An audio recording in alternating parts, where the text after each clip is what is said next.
자, 분위기 바꿔볼게요. 인생도 달라지고 출연료도 덤으로 달라지면 얼마나 좋을까요? 누구 얘기일까요? 영상으로 만나보시고 이어가 보도록 하겠습니다.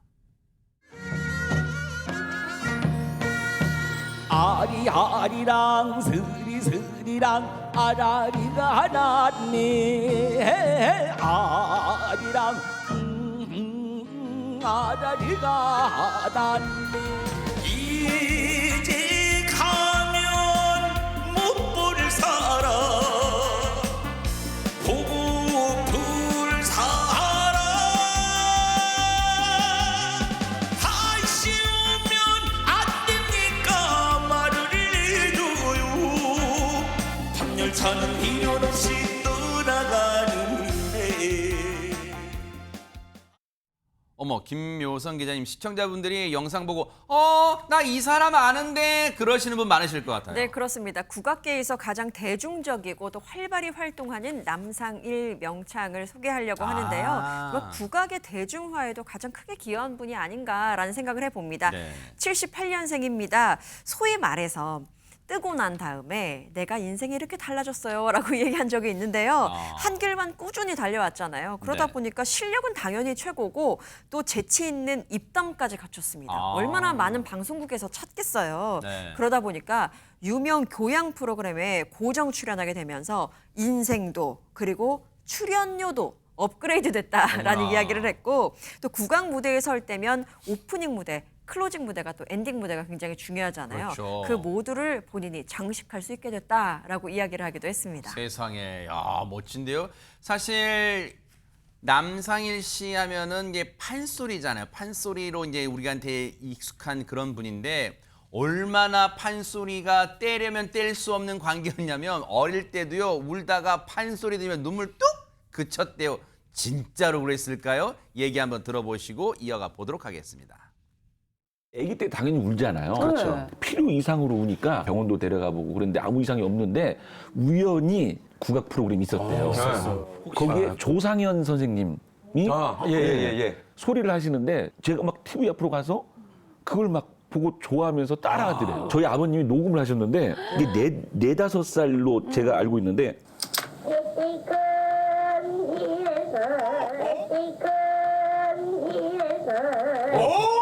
발음이 정확하지 않아.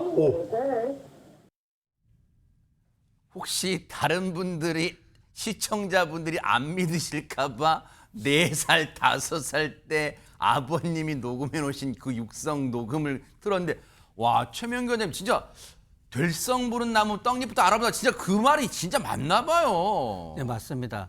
첫 번째로 판소리가 될 수 있는 음성 구조를 갖고 있어야 되는데 아이들한테는 굉장히 힘든 일인데 그걸 갖고 있었고요. 네.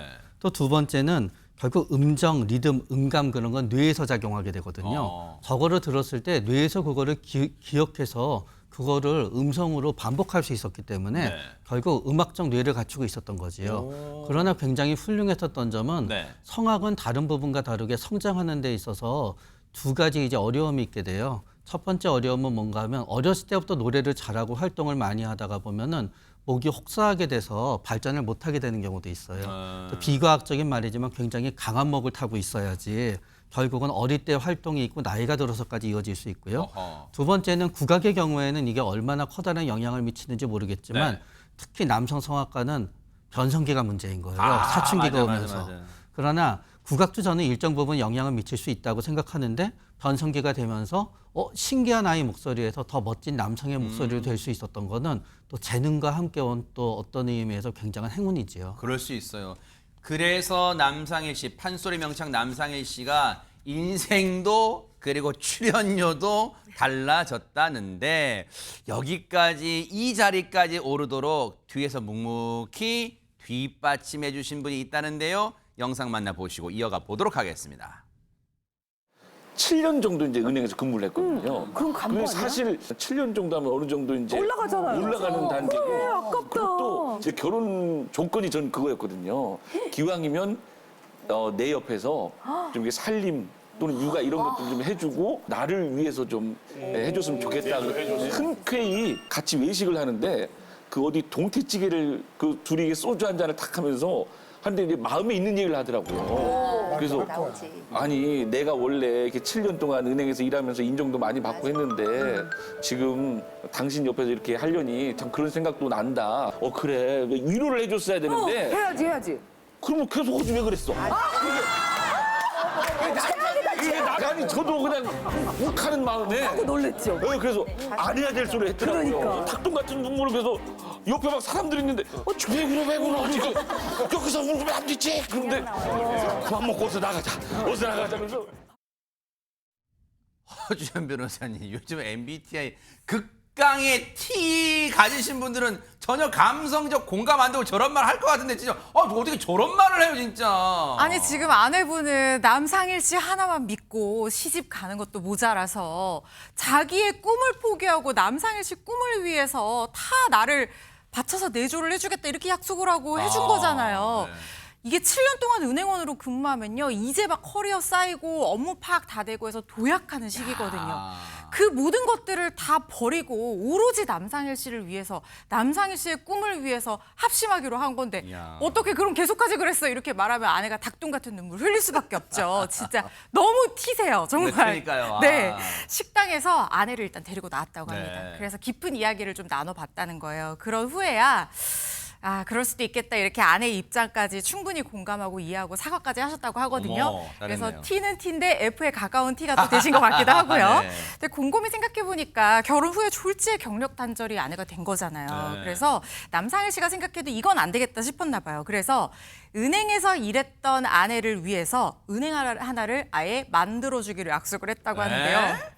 이름하여 상일은행을 만들어줬다고 합니다. 상일은행. 그게 뭐냐면요. 결혼한 지 석 달쯤 됐을 때 남상일 씨 통장, 카드 싹 다 아내한테 넘기면서 앞으로 당신이 모든 경제권을 쥐고 관리를 해줘 이렇게 얘기를 했다는 거예요. 네. 이 전문가인 아내가 살림을 관리하기 시작하니까 이게 보통 솜씨가 아니더라는 어머나, 겁니다. 진짜요? 그냥 살림이 팍팍 불어나기 어머나. 시작했다는 거예요. 막 늘기 시작한 거 떠나서 생활도 달라지고 어머나. 윤택해지고 풍부해지고 무엇보다도 밥상 위에 올라오는 반찬도 달라졌다고 세상에. 합니다. 아니 안진영 기자님 이 정도면은 남상일 씨가 그냥 여보 고마워 정도가 아니라 매일매일 업고 다녀도 될 정도로 이 정도면은 능히 그렇게 해야 될 텐데 네. 근데 알고 보니까 남상희 씨 원래는 비혼주의자였다고요. 네? 결혼할 생각이 없었던 겁니다. 자, 그런데 지금의 아내를 만나서 지난 2018년 결혼을 했는데 얼마나 다행인가 싶죠. 근데 나름의 반전이 있었습니다. 7살 연애에 아내를 만나서 결혼을 하긴 했는데 중요한 건 아내가 이상형은 아니었다는 거죠. 아 진짜 배부른 소리 아니에요. 그렇습니다. 그래서 직접 본인이 얘기해요. 내 이상형이 아니었다. 나는 다소곳한 여성을 원했는데 아내는 통통 튀면서 레모네이드 같았다. 그런데 지금은 생각해보면 다들 이상형과 결혼하는 건 아니지 않냐. 지금은 너무 좋다고 얘기를 했는데 아내 바보에 이어서 지금은 남상일 씨 딸 바보가 됐다고 합니다. 아. 결혼 3년 만에 딸을 얻었는데 지금은 어느덧 5살인데 아침에 너무 바쁘다는 거예요. 딸의 머리도 직접 묶어주고 아침도 만들어주면서 딸 앞에서 애교 가득한 모습을 보여주고 있는데 네. 자 이상형과는 결혼을 못했을지 몰라도 지금은 이상향을 만들어가고 있는 건 와. 분명해 보입니다. 아니 김현진 변호사님 딸 머리 묶는 거 저 싫어해요. 왜 이렇게 잘 묶어요? 그러니까 그동안 해왔다는 발언 내용과는 결이 맞지 않는 그런 행보가 아닌가 싶은데 아주 정성스럽게 아주 머리를 잘 만지네요. 그러니까 저 딸을 등원을 시키게 되면 어린이집에 가게 되면 유치원이나 얼마나 좀 이렇게 떨어지기가 싫겠어요. 그러겠네요. 아유. 그럼에도 불구하고 딸을 등원시키고 나서는 또 할 일이 있답니다. 그래서 어쩔 수 없이 헤어져야 하는데 네. 그 할 일이 무엇인 거 아니?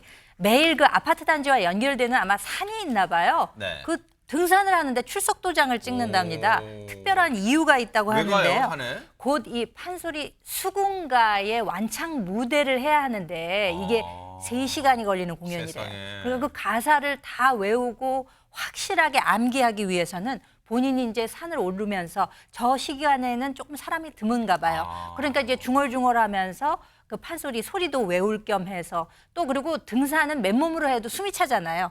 그런데 헉헉거리지 않고 그 소리를 다 해낼 수 있을 정도면 이처럼 좋은 훈련 장소가 또 있겠습니까? 네. 그러니까 이제 저렇게 혼자 등산을 하면서 판소리 무대를 준비한다는 것이죠. 그러니까 정말 절로 스스로도 혼자 되는 건 없다는 생각이 그러니까요. 들어요. 저렇게 베테랑의 맞아요. 면모를 가지고 있기 때문에 또 그렇게 노력을 기울이기 때문에 오늘날의 남상일 씨가 된 게 아닌가 그런 생각을 그러니까 해봤습니다. 멋지네요, 진짜로.